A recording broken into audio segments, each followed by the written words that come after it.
Hai semuanya, gimana kabar tongkat kulit kalian? Aman? Semoga dalam lindungan pacar. Oke guys, kali ini gue akan menceritakan seluruh alur cerita dari film Green Mile. Film ini mengisahkan sebuah penjara yang narapidananya terkait kasus yang sangat berat dan akan dieksekusi hukuman mati. Sebelum masuk ke videonya, silahkan klik tombol subscribe dan nyalakan loncengnya agar channel ini bisa upload setiap hari dan memberikan pengencrotan untuk kita semua. Jika sudah, lanjut. Pada tahun 1930-an, cerita akan menuju ke sel penjara, di mana bagian sel penjara ini khusus akan mengurung para napi karena kasus yang sangat berat. Para napi yang masuk sel terakhir ini akan menghadapi hukuman mati. Sel ini bernama Green Mile. Pria ini bernama Paul. Ia adalah kepala sipir di blok penjara ini. Di sisi lain, ternyata Paul sendiri memiliki saluran kencing yang mengharuskan dirinya menghabiskan waktu yang lama di kamar mandi. Itu disebabkan karena Paul harus pelan-pelan mengeluarkan air seninya yang terasa sangat sakit dikeluarkan.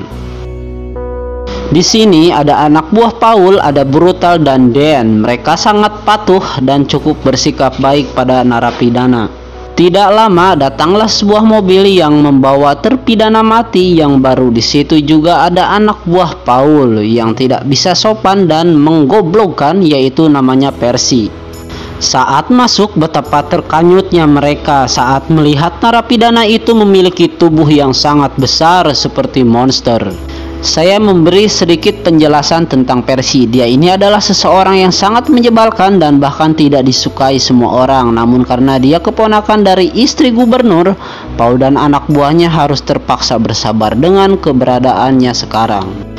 Dan kalian pun pasti emosi melihat sikap yang menggoblokkannya, di mana dia teriak-teriak memukul jari salah satu narapidana yang bernama Edward hingga jarinya harus patah dan mendapatkan perawatan khusus. Orang ini bernama John Copy. Ia dituduh sudah membunuh gadis di bawah umur dengan sangat keji. Dengan tubuh raksasa tersebut, John Copy tidak seseram yang dibayangkan. Dia pun bahkan meminta salaman dengan Paul dan bertanya apakah saat malam hari lampunya dimatikan atau tidak, karena ternyata John Copy takut akan kegelapan. Dan Paul pun pergi ke ruangannya, dan Paul sempat menganggap bahwa John Copy memiliki keterbelakangan mental karena sikapnya. Namun saat ia membaca berkas-berkas kejahatannya, ia sangat terkanyut melihatnya. Entah gimana kronologi awalnya, di berkas tersebut hanya tertulis bahwa salah satu keluarga di desa kehilangan kedua anak gadisnya yang masih kecil. Sang ayah bersama warga mencarinya sampai ke hutan dan menemukan kedua anak gadisnya sudah tewas dalam keadaan yang sangat mengenaskan di tangan John Copy.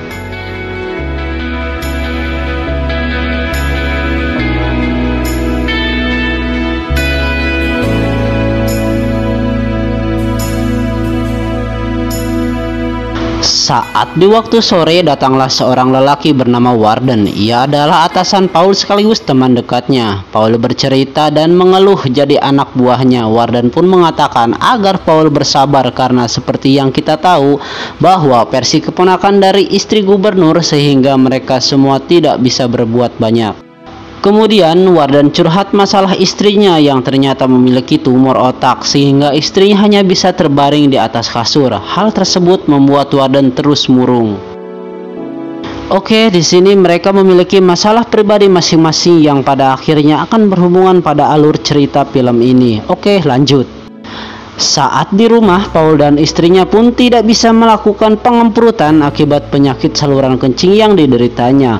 Paul pun menjadi sedih karena tidak bisa menjadi suami perkasa. Beruntung Paul memiliki istri yang sangat mengerti karena masih banyak kanyut-kanyutan yang bisa beli di online. Esok harinya, di mana ada kejadian unik mereka saat bertugas, di mana ada seekor tikus yang keluar dari ruang isolasi. Mereka pun yang penasaran mengeluarkan semua barang yang ada di sana untuk mencari si beri tersebut. Namun anehnya mereka tidak menemukannya sama sekali. Di lain waktu, saat giliran Percy berjaga, tiba-tiba tikus tersebut muncul kembali dari ruang isolasi. Si tikus pun berjalan dan berdiri tepat di samping Percy yang sedang bercermin. Melihat hal itu, Percy yang lekong pun berteriak dan melemparkan barang-barang di sana untuk menangkap si tikus, dan pada akhirnya masuk kembali ke ruangan isolasi itu.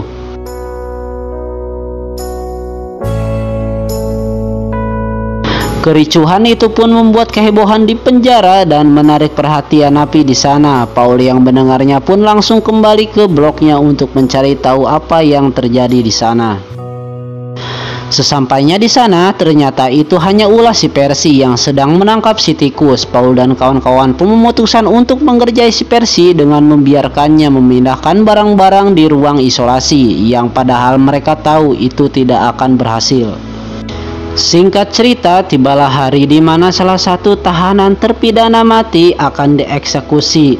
Napi tersebut adalah Arlen, pria keturunan suku Indian. Di sini kita akan melihat bagaimana prosedur eksekusi seorang terpidana mati. Dimulai dengan mengunduli kepala bagian atasnya untuk kemudian nanti akan diletakkan spons basah. Lalu diletakkanlah helm yang tersambung ke listrik, dan itulah cara kerja kursi listrik untuk hukuman mati di zaman dulu. Roll on, two.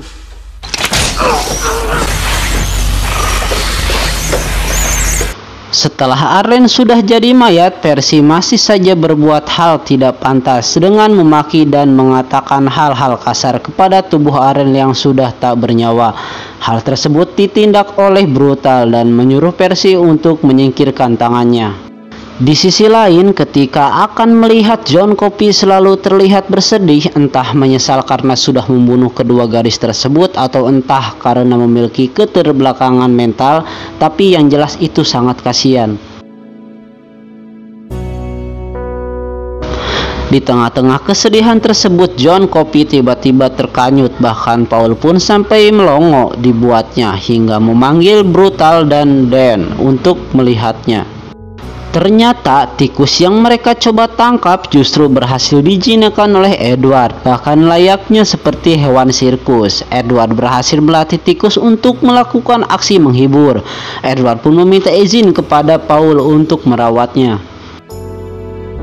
Tak lama datanglah Percy untuk melihatnya. Raut wajah Percy masih mempunyai dendam karena waktu itu tidak bisa menangkapnya, tapi ternyata Percy mengatakan dan menyarankan mengambil sebuah kotak bekas dan kain untuk tempat tidur si tikus agar bisa nyaman tidur bersama Edward. Setelah itu, Paul masuk ke ruangan Warden, di mana Warden bercerita bahwa tumor yang ada di kepala istrinya berukuran cukup besar dan nampak mustahil bagi istrinya untuk bisa hidup dan bertahan. Warden pun menangis. Di sisi lain, penyakit saluran kencing yang diderita Paul pun semakin parah dan hal itu membuatnya semakin tidak nyaman. Esok harinya, penjara mereka kedatangan tahanan baru yang bernama Welbel.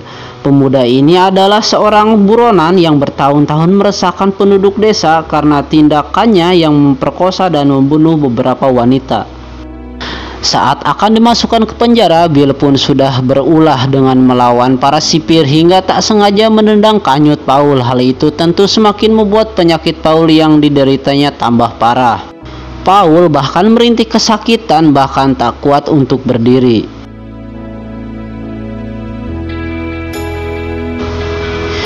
Tiba-tiba John Coffey mengatakan bahwa ia butuh bantuan dan menyuruh Paul untuk mendekat.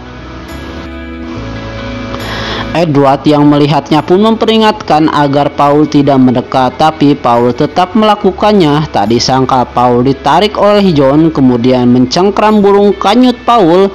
John mengatakan agar Paul tetap tenang dan tidak perlu takut. Edward yang panik pun berteriak-teriak minta tolong agar para sipir datang. Tak lama lampu penjara pun tiba-tiba menyala dengan sendirinya hingga memancarkan sinar yang terang dan meledak. John Coffey melepaskan Paul, kemudian batuk-batuk dan mengeluarkan semacam silaru ke udara.